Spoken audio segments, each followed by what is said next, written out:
Hello, good morning student. Welcome back to BSc second year classes. आज हम start करेंगे BSc second year में Cauchy theorems के according उसके लिमिट के कुछ थ्योरम्स हैं, वो हम देखेंगे कि आज कॉची थ्योरम ऑफ लिमिट कैसे है। हमारे पास यहाँ पे दो थ्योरम्स हैं, दोनों का हमारे पास प्रूफ है और हम क्लास में प्रूफ कराएंगे कॉन्सिक्यूटिवली। और कुछ थ्योरम्स के कोरोलरीज हैं वो हम देखेंगे, यहाँ पे कुछ नोट है उसमें वो सारी चीजें देखेंगे और उसके बेस पे जो एक्सरसाइज है 1E कैसे करना है वो हम देखेंगे। तो जो हमारा पहला थ्योरम है Cauchy first theorem on limit, Cauchy first theorem on limit. ठीक है, Cauchy first theorem on limit. देखो ये थ्योरम बहुत ज्यादा इंपॉर्टेंट है, तो देख लेंगे हम यहाँ पे। ये एग्जाम में ऑलरेडी आ चुका है Cauchy first theorem of limit. तो हम देख लेते हैं यहाँ पे है क्या एक्चुअली में इस थ्योरम के अकॉर्डिंग। इफ कोई एसएन सीक्वेंस, देखो क्या है बुक में कभी कभी एसएन दिया रहेगा, कभी एएन दिया रहेगा, तो हम एक बार दोनों समझा देते हैं, उसके बाद जो जनरली है वो एएन या एसएन ही लेके चलेंगे। देखते हैं इफ एसएन क्या है, N equal to 1 to infinite B a sequence of real number. ठीक है, B a sequence of real number and limit n tends to infinite S N equal to L है इसके अकॉर्डिंग। ठीक है, ये important theorem है यहाँ पे। देन थ्योरम के according S N limit n tends to infinite, एक minute, limit n tends to infinite s1 s2 s3 dot dot dot S, ठीक है, divided by n equal to L. तो ये mainly theorem है, ये आपको prove कर रहा है। थ्योरम के अकॉर्डिंग क्या है, यदि आपके पास क्या है S1 दिया हुआ है, S2 दिया हुआ है, S3 दिया हुआ है, ऐसे करके आपके पास अगर SN अगर सीक्वेंस के टर्म्स दिया हुआ है, और ये आपको ऑलरेडी पता है कि limit n tends to infinite करने पे SN की वैल्यू ये आती है। तो इस थ्योरम के अकॉर्डिंग S1 S2 S3 जिस भी सीक्वेंस में हो, यहाँ पे जो भी दिया हुआ है S1 S2 S3 ये सब दिया हुआ है ऑलरेडी। ठीक है, जो सीक्वेंस में डिवाइडेड बाई n अगर होता है तो भी उसकी वैल्यू क्या होती है, n ही होती है। ठीक है, एल ही होगा यहाँ पे। तो या इसको ऐसे लिख सकते हैं, limit of n tends to infinite, जो एस एन की वैल्यू होती है सेम वही वैल्यू होती है। तो देखेंगे हम इस थ्योरम का प्रूफ। ठीक है, तो इस थ्योरम का प्रूफ है बहुत इंपॉर्टेंट, देखते हैं हम यहाँ पे। तो लेट कंसीडर करते हैं हम एक अलग से सीरीज कंसीडर कर लेते हैं। देखो ये एस एन के टर्म्स में है, ये थ्योरम आप अलग टर्म्स ए एन के टर्म्स में कर सकते हो। तो पहले हम देख लेते हैं ए एन क्या है, या ऐसे ना दिया रह के ऐसे दिया सकता है थ्योरम, अगर एग्जाम में लिखने के लिए आता है तो एस एन के जहां पर बस ए एन कर दो, आप ऐसे लिख सकते हो if A N n equal to 1 to infinite be a sequence of real number, and an limit of n tends to infinite an equal to l, then limit n tends to infinite a1 a2 a3 so on an divided by n equal to l। तो अब अगर S N के terms में हो सकता है, may be A N के terms में हो सकता है, दोनों थ्योरम एक ही है, बस एस एन और एन लिखने का तरीका अलग अलग है। किसी बुक में एस एन दिया हुआ है और किसी बुक में ए एन दिया हुआ है, तो आप उसमें कंफ्यूज नहीं होना है, दोनों थ्योरम एक ही है यहाँ पे। तो हम देखते हैं यहाँ इसका प्रूफ देखते हैं। तो देखो इसमें क्या है, हम प्रूफ देखते हैं ए एन के टर्म्स में ही देखते हैं, या जो भी मन आपके आप अंडरस्टैंड कर लेना, हम ए एन के टर्म्स में यहाँ पे प्रूफ करा रहे हैं। तो देखते हैं यहाँ पे, लेट हम कंसीडर कर लेते हैं, let A N equal to B N plus L. तो हम क्या कंसीडर कर लेते हैं, let A N equal to B N plus L. अब देखते हैं, ये कंसीडर करना बहुत ज्यादा इंपॉर्टेंट है यहाँ पे। अब देखो क्या है यहाँ पे, अगर हम लिमिट अप्लाई करते हैं, लिमिट एन टेंस पे अगर हम यहाँ पे इनफाइनाइट करते हैं, ये ला रहा है, दैट मीन्स यहाँ पे जो अप्लाई करेंगे, ध्यान से देखो यहाँ पे अगर हम ऐसे करते हैं limit of n tends to infinite an, ये ऑलरेडी वैल्यू हमारे पास दिया हुआ है, इसकी वैल्यू कितनी है l है, और यहाँ दोनों साइड अगर हम लिमिट लगाएंगे limit n tends to infinite, ये हो जाएगा bn, और यहाँ पे क्या हो जाएगा limit n tends to infinite, ठीक है। और ये l तो है ही, इसमें तो चेंजेस होगा नहीं क्योंकि n तो है नहीं, तो ये फाइनली l हो जाएगा, और इसकी वैल्यू है n यहाँ पे, और limit of n tends to infinite bn, और ये प्लस l हो जाएगा। तो फाइनली देखो ये l कैंसिल आउट हो जाएगा, तो limit of n tends to infinite bn equal to 0। अगर ये हम प्रूव कर दें यहाँ पे कि limit n tends to infinite होगा, तो हमारे पास प्रूफ हो जाएगा ऑलरेडी कि ये an। अब देखते हैं हम यहाँ पे एक्चुअली में है क्या। यहाँ से एक कंक्लूजन मिल गया यहाँ पे। अब इसमें हमको प्रूफ क्या करना है कि a1 a2 a3 a4 ऐसे कर करके यहाँ पे ये n दिया हुआ है, n divided by n equal to l है, ठीक है, डिवाइडेड बाई n करके दिया हुआ है। तो हम क्यों नहीं एक ऐसा सीरीज कंसीडर कर ले इसमें क्या हो, इसमें bn कर्ड भी टर्म्स हो, ठीक है।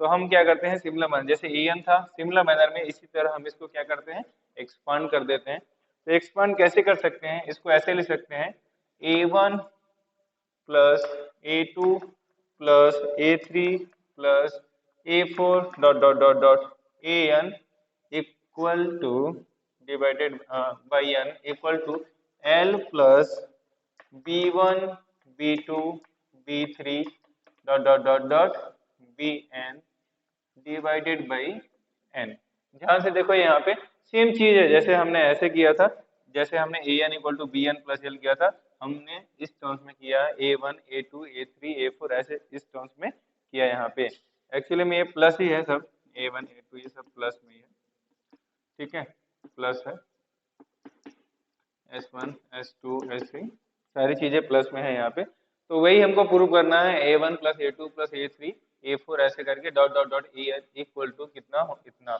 यहाँ पे ये चीज दिया हुआ है। अगर हमने यहाँ पे अब देखो ध्यान से यहाँ पे ये चीज हमको क्या प्रूव करना है, ये चीज प्रूव करना है हमारे पास limit of n tends to infinite, ये प्रूव करना है।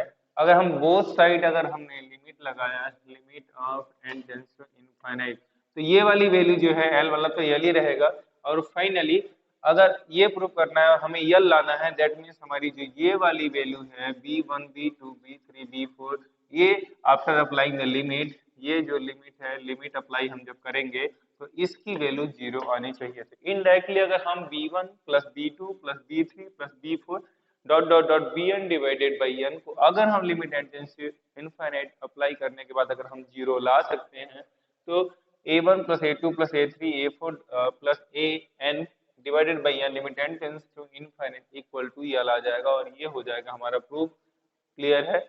तो हमारा अब जो मेन मोटो रहेगा वो क्या रहेगा कि इसको b1 plus b2 plus b3 ये सारी चीजें divided by n limit n tends to infinite, इसको क्या करना है 0 करना है। तो हम क्या करते हैं देखो यहाँ पे क्या है, जब हमने अप्लाई किया limit n tends to infinite bn, तो हमारी जो वैल्यू आई है वो क्या है 0, जो कि एक डेफिनेट नंबर है। तो हमारे पास एक कंक्लूजन आ जाएगा, since limit n tends to infinite bn equal to 0 that is a definite number, हम इसको ये कह सकते हैं कि is a convergent sequence, ठीक है, is a convergent sequence and it has a bounded and bn is bounded। तो कन्वर्जेंट होगा तो बाउंडेड भी होगा और इसकी एक लिमिट भी होगी, ठीक है, इसकी एक लिमिट भी होगी। तो therefore there exists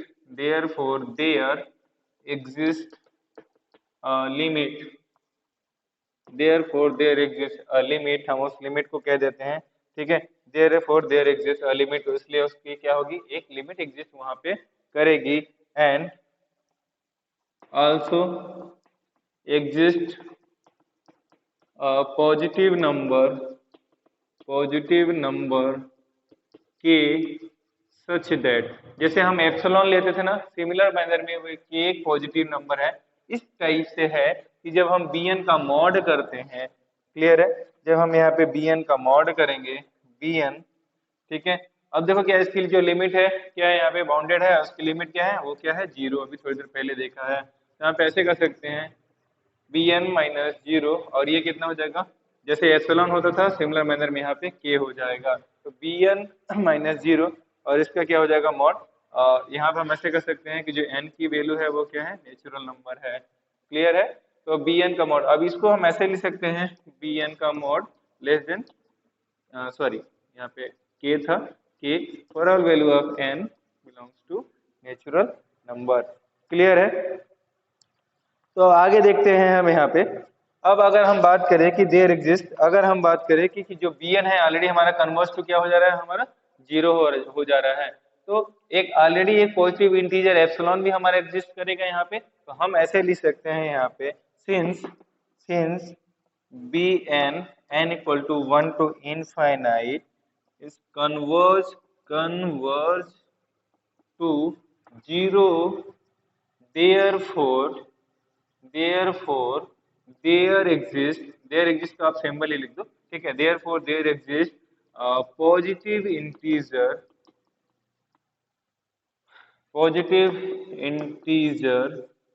एप्सिलॉन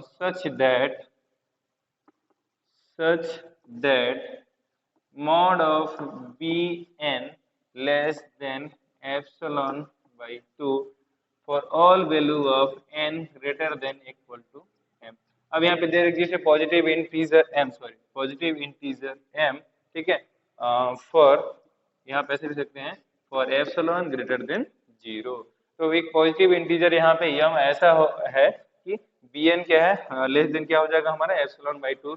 हमारे पास जो इक्वेशन आ गया, तो हम क्या करेंगे, एक इक्वेशन, इसको हम इक्वेशन नंबर 1 ले लेते हैं, एंड अगेन इसको हम ले लेते हैं इक्वेशन नंबर 2, ठीक है। तो हमारे पास bn का मॉडुलस वाली दो हमारे पास वैल्यू आ गई। तो एक काम करते हैं हम यहाँ पे, अब bn को हम ब्रेक करते हैं, हमारे पास एक k टर्म्स में है और एक क्या है ऑलरेडी m टर्म्स में है। तो हम देख लेते हैं ऑलरेडी क्या होगा उसकी वैल्यू।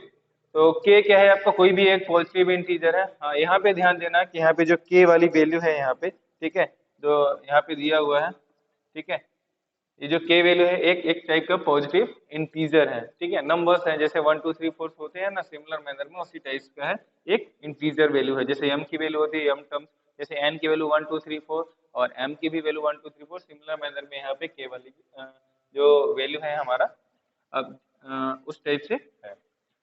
तो अब ये देखते हैं यहाँ पे, एक्चुअली में यहाँ पे स्मॉल के और कैपिटल के की बात करना चाहिए था, ठीक है। तो ये जो है एक स्मॉल के है, और जो पॉजिटिव इंटीजर जो एग्जिस्ट करता है वो कैपिटल के टाइप का है, जो नंबर्स है, ये इसको ट्रीट करना एज ए स्मॉल टाइप्स का, ठीक है ना। देखते हैं हम यहाँ पे, अगर हम मान लेते हैं अगर इस b1 plus b2 plus b3 plus dot dot dot, अगर हम इस bn डिवाइडेड बाई n को अगर हम ब्रेक करना चाहे तो हम ऐसे ब्रेक कर सकते हैं, क्योंकि हमारा जो n वैल्यू है वो m से बड़ा है, ठीक है, n वैल्यू m से बड़ा है। तो हम क्या कर सकते हैं कि यहाँ तक जाते हैं, इनके बीच में कोई भी सपोज मान लेते हैं यहाँ पे bm आया होगा, फिर 1 2 3 4 ऐसे करके आया होगा, b1 bm plus 1 bm plus 2। तो सारी वैल्यू हम देख लेते हैं यहाँ पे और इसको एक्सपांड कर देंगे। तो हमारा जो वैल्यू आएगा b1 plus b2 plus b3 dot dot dot, यहाँ तक आया सपोज bm, और अगेन जो आएगा हमारा इसके बाद जो आएगा bm प्लस 1 bm प्लस 2, जो नेक्स्ट वैल्यू है डॉट डॉट डॉट, और यहाँ तक सपोज मान लेते हैं लास्ट में जो आएगा वो हमारा आ जाएगा bn, ठीक है। तो डिवाइडेड बाई हम क्या कर सकते हैं, सिमिलर मैनर में यहाँ पे n कर सकते हैं। अब क्या करेंगे हम, हमें क्या चाहिए मॉडुलस, इधर भी तो मॉडुलस रहना चाहिए, तो हमने क्या किया मॉडुलस किया। मॉडुलस में की प्रॉपर्टी आप जानते हो कि जब आप इंडिविजुअल्स मॉडुलस के एलिमेंट्स को अगर आप अलग करते हो यहाँ पे, तो वो वैल्यू क्या हो जाएगी, इंडिविजुअल्स ज्यादा ही रहेगा। तो हमने क्या किया यहाँ पे एक ग्रेटर देन का साइन लगा लिया। तो कितना हो जाएगा b1 का मॉड डिवाइडेड बाई 1, देखो b1 का mod divided by n plus b2 का मॉड डिवाइडेड बाई n, हम अलग अलग ना लिखे एक साथ लिख दे रहे हैं, समझ में आ जाएगा, प्लस b3 का mod divided by n dot dot dot bm का मॉड डिवाइडेड बाई n, और इतने ही पोर्शन को हम m ले लेते हैं डिवाइडेड बाई n, और m प्लस 1 वाले को हम आगे कंसीडर कर लेंगे। तो कितना हो जाएगा यहाँ पे bm plus 1 bm plus 2 plus में है तो डॉट डॉट डॉट, और ये कितना हो जाएगा यहाँ पे bn, और ये डिवाइडेड बाई n, और ठीक है सिमिलर मैनर में इसका भी हम अलग से मॉड ले लेंगे। ठीक है, इंडिविजुअल इन सब का मॉड ले लेंगे। आगे देखते हैं हम यहाँ पे, वीडियो पॉज कर लेना और पॉज करके ये सारी चीजें लिख लेना है यहाँ पे। तो जो नेक्स्ट हम बताएंगे यहाँ पे, जो आगे वैल्यू रहेगी यहाँ पे, कैसे इसको सॉल्व करना है इंडिविजुअल मॉडुलस वाली वैल्यू को, वो हम देखेंगे। ठीक है, तो सॉल्व करते हैं आगे।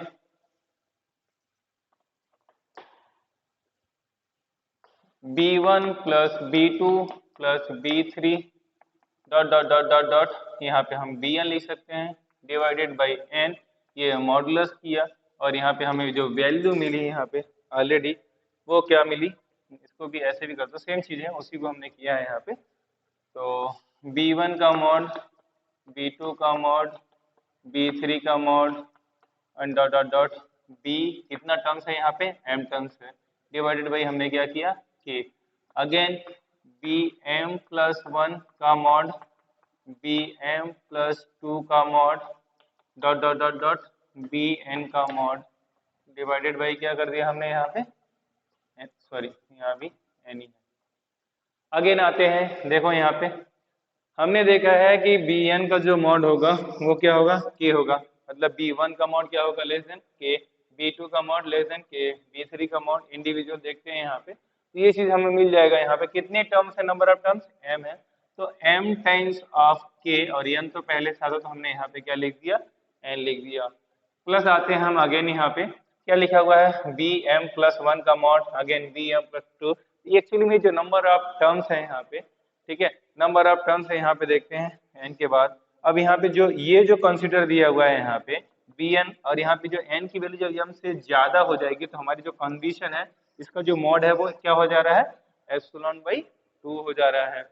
इसकी जो मॉड वाली वैल्यू क्या हो जा रही है, जब ये कंडीशन अप्लाई हो रहा है तो लेस देन एप्सिलॉन बाई 2, तो हम ये कंसीडर ले लेते हैं। तो जो नंबर ऑफ टर्म्स है कितने होंगे, देखो टोटल टर्म्स कितने थे हमारे पास, टोटल टर्म्स थे n, और m टर्म्स तक हो गया है, तो हम इसको ऐसे कर सकते हैं कि n माइनस m टर्म्स अभी बचा हुआ है, n माइनस m टर्म्स बचे हुए हैं यहाँ पे, इतना टर्म्स, और n तो पहले से था तो हमने लिख दिया, और जो वैल्यू थी वो कितनी थी, इतना times of n minus m, क्योंकि सबकी वैल्यू, इसकी भी एप्सिलॉन बाई 2, इसकी भी एप्सिलॉन बाई 2, इसकी भी एप्सिलॉन बाई 2, और ऐसे कितने टर्म्स होंगे, n माइनस m, और n तो पहले से ही था। अब हम क्या करते हैं, देखो इसको अगर हम सॉल्व करने जाए, n तो सब में है यहाँ पे, अब देखो क्या है, ये k वाला टर्म्स अलग है यहाँ पे और एप्सिलॉन वाला टर्म्स यहाँ पे अलग है, तो हम क्या करते हैं, एक वैल्यू कंसीडर करते हैं यहाँ पे, let let consider m1 be a positive integer, positive integer greater than 0, greater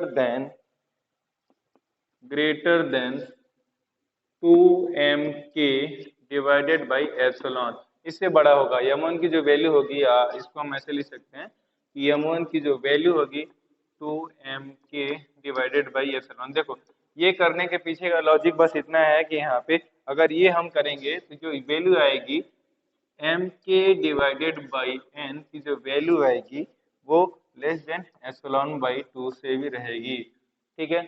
तो mk डिवाइडेड बाई n जो ये वाली वैल्यू है, इसकी जो वैल्यू होगी वो एप्सिलॉन बाई 2 से भी कम होगी। तो हम इसकी जो मैक्सिमम वैल्यू है वो अगर हम लेना अगर चाहें तो कैसे लेंगे यहाँ पे, देन फॉर n अगर हम कंसीडर वैल्यू लेना चाहें तो मैक्स ऑफ m1 और m में से अगर हम चूज करना चाहें तो हमारे पास वैल्यू आएगा, देन वी हैव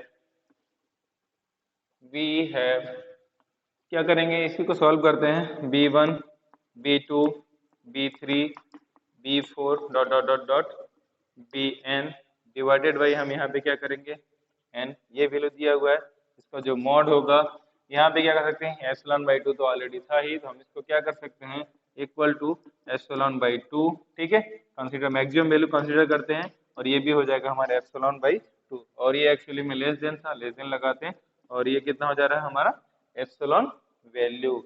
तो यहाँ से देखो यहाँ पे अगर इसकी वैल्यू भी हमारी एप्सिलॉन हो जा रही है, एप्सिलॉन जस्ट क्या है, ग्रेटर देन 0, ठीक है, एप्सिलॉन की जो वैल्यू है वो ग्रेटर देन 0 है यहाँ पे। तो अगर इसकी वैल्यू अगर एप्सिलॉन आ जा रही है तो आ जा रही है तो ऑलरेडी है, तो ये भी एक सीक्वेंस ही, ठीक है। तो अगर हम जैसे, और ये भी कन्वर्जेंट है, तो हम यहाँ से एक कंक्लूजन निकाल सकते हैं कि that gives,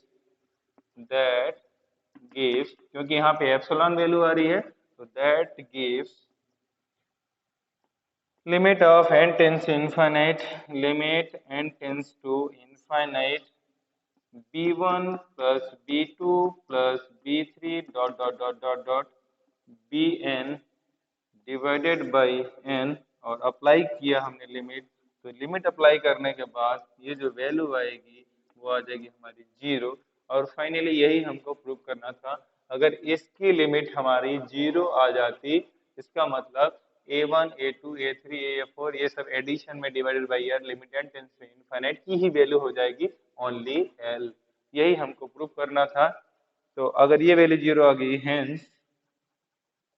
hence limit of n tends to infinite a1 plus a2 plus a3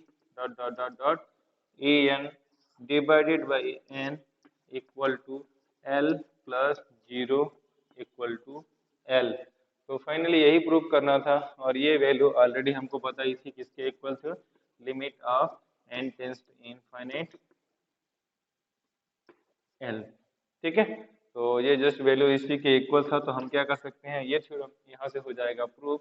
और ये लिमिट का सीक्वेंस का कॉजी सीक्वेंस का थ्योरम था लिमिट के ऊपर। तो हमको जो कंक्लूजन याद रखना है, ये याद रखना है कि अगर हमारे पास कोई सीक्वेंस दिया हुआ है an, और उसकी लिमिट वाली वैल्यू है यहाँ पे, ये अगर वैल्यू है limit n tends to infinite an equal to l, तो अगर a1 प्लस a2 इंडिविजुअल अगर टर्म्स का भी अगर हम लिमिट निकालें, ये वाली अगर वैल्यू निकालें, तो भी हमारी वैल्यू l ही आएगी इस थ्योरम के अकॉर्डिंग। इसके बेस पे हम कुछ क्वेश्चंस करेंगे।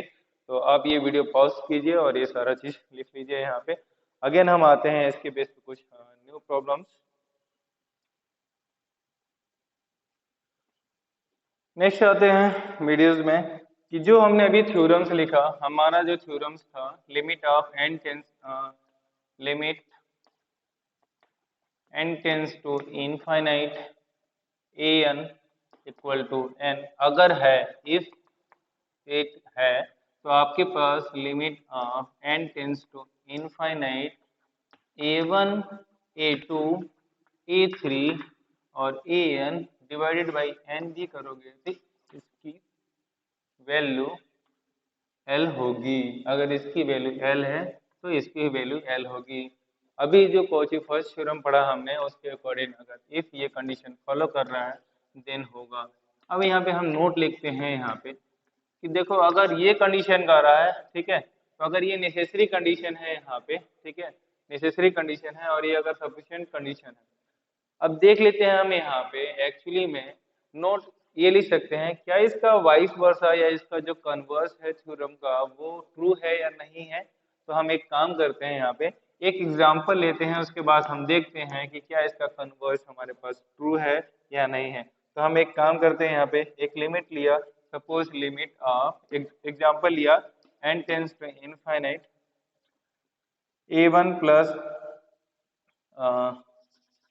an एग्जाम्पल ले लिया यहाँ पे -1 to the power n minus 1, ठीक है, -1 to the power n minus 1, ठीक है। तो हम इस पे लिमिट अप्लाई करेंगे बाद में, अभी तो बस यहाँ पे रहने दो। लिमिट अप्लाई करने के बाद हम देख लेंगे उसकी वैल्यू क्या क्या है। तो एक एग्जाम्पल दिया हमने, क्या दिया, an equal to n minus 1 to the power n minus 1, और हम चेक करते हैं उल्टा, दैट मीन्स ये कंडीशन हम एज्यूम करते हैं और हमें क्या लाना रहेगा, ये कंडीशन क्या सही है या गलत है। उसके बाद हम एक कंक्लूजन पे आएंगे और वो नोट डाउन अप कर लेना।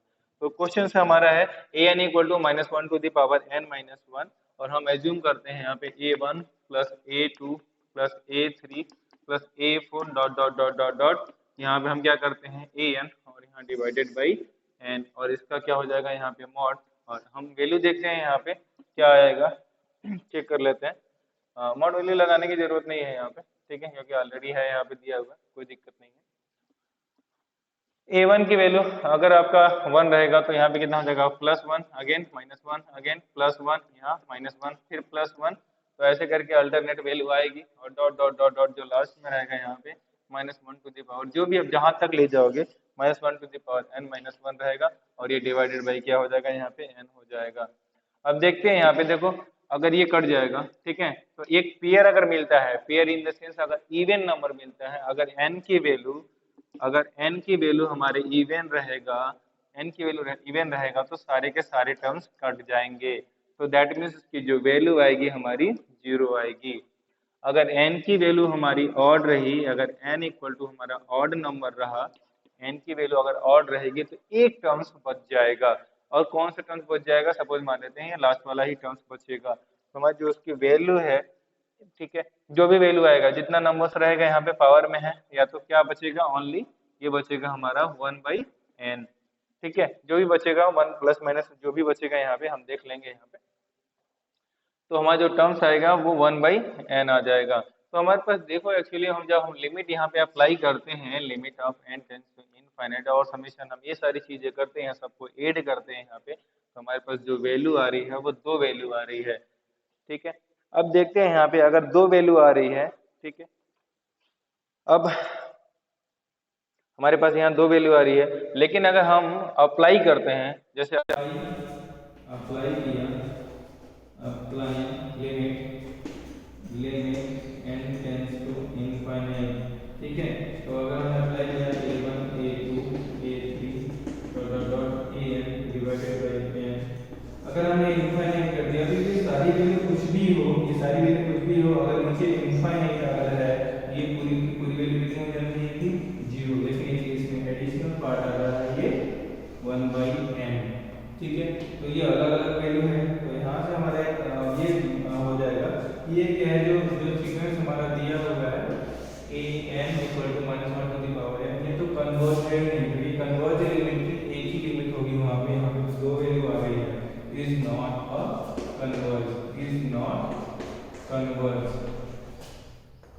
इज नॉट कन्वर्जेंट, ठीक है, बिकॉज नो यूनिक लिमिट, क्योंकि इसकी कोई एक यूनिक लिमिट तो है ही नहीं, तो ये क्या है कन्वर्जेंट नहीं होगा। अभी कन्वर्जेंट नहीं होगा और इसकी यूनिक लिमिट नहीं होगी, क्योंकि देखो ये जो वैल्यू आ रही है जब अप्लाई कर रहे हैं तो 0 आ रहा है और यहाँ पे अलग है, अगर और हुआ तो ये दोनों वैल्यू अलग अलग आएंगी, तो हमारे पास यहाँ से एक कंक्लूजन आ जाता है पॉजिटिव थ्योरम ऑन लिमिट का, फर्स्ट थ्योरम ऑन लिमिट के, कि जो हमारा इसका कन्वर्ज है वो मे बी, ठीक है, मे बी और मे नॉट बी, तो may be may not be true.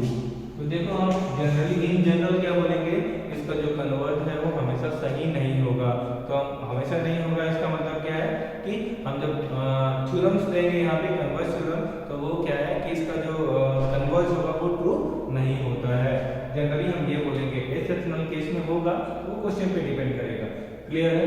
तो यहाँ पे ये सारी चीजें आप देख लो कि इसका जो कन्वर्ज होगा वो नॉट ट्रू होगा, तो कन्वर्ज यहाँ पे ऐसे बोल सकते हैं कि कन्वर्ज नॉट ट्रू। तो जो हमारा दिया हुआ है यहाँ पे एक एग्जांपल का जो हमने पहले समझाया है, सपोज हमने एक एग्जांपल लिया और एग्जांपल में जनरली हम इसकी वैल्यू निकालते हैं, हमारे पास 2 वैल्यू आती है 0 एक 1/n, और अगर हम लिमिट अप्लाई करके अगर हम निकालते हैं तो हमारे पास एक ही वैल्यू आती है जो कि पॉसिबल नहीं है। अगर ये 2 वैल्यू आ रही है लेकिन वो कन्वर्ज नहीं हो रहा है, अगर वो कन्वर्ज नहीं हो रहा है लेकिन उसके पास कोई एक यूनिक लिमिट नहीं है, अगर कोई यूनिक लिमिट नहीं है यहाँ पे, तो हम ये बोल सकते हैं यहाँ पे कि ये जो इसका कन्वर्ज है वो ट्रू नहीं है।